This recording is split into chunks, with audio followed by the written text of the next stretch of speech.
Hey friends, it's me, Pastor Doug, with another word of encouragement for the day for today, Wednesday, December 8th.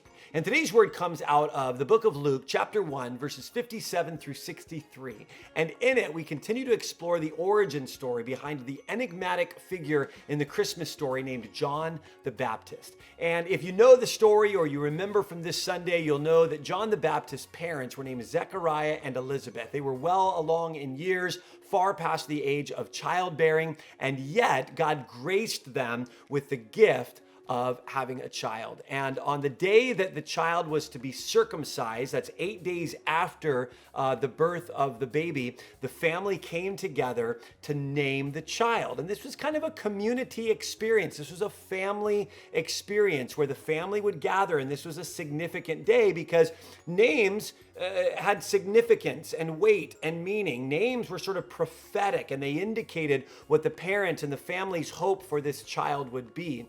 Listen to this. When it was time for Elizabeth to have her baby, she gave birth to a son. Her neighbors and relatives heard that the Lord had shown her great mercy, and they shared in her joy.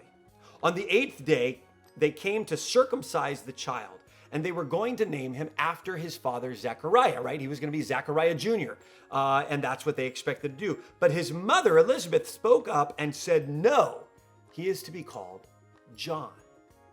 They said to her, "Well, there is no one among your relatives who has that name." In other words, pick a name from, an uncle or a grandparent or his father. Let's keep the family names going. And so they made signs to the father to find out what he would like to name the child. He asked for a writing tablet, and to everyone's astonishment, he wrote, "His name is John." Now, John's a pretty common name here in America, right? We probably all know people named John. Maybe your name is John. Maybe your middle name is Jonathan. But the name John in its Hebrew roots is the name Yohan. And the name Yohan actually means God is gracious. Remember what I said a moment ago when I said that names were more than just labels that they stuck on a baby. Names were prophetic. Names had significance. Names had meaning. And so when a community would name a child, or when a family would name a child, they were placing a sense of expectation and hope on the child, which is why they would give that child a particular name. I love the fact that the angel of the Lord told Zechariah, and Zechariah and Elizabeth were obedient to name their child Yohan. The Lord is gracious.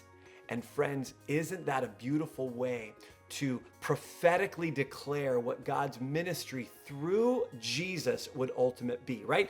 John was the forerunner of Jesus. John was the one who was proclaiming and preparing the way for Jesus, and Jesus is the ultimate expression of God's grace. So whether your name is Johann or something completely different, let's continue to remember the truth of the Christmas story is that God is gracious.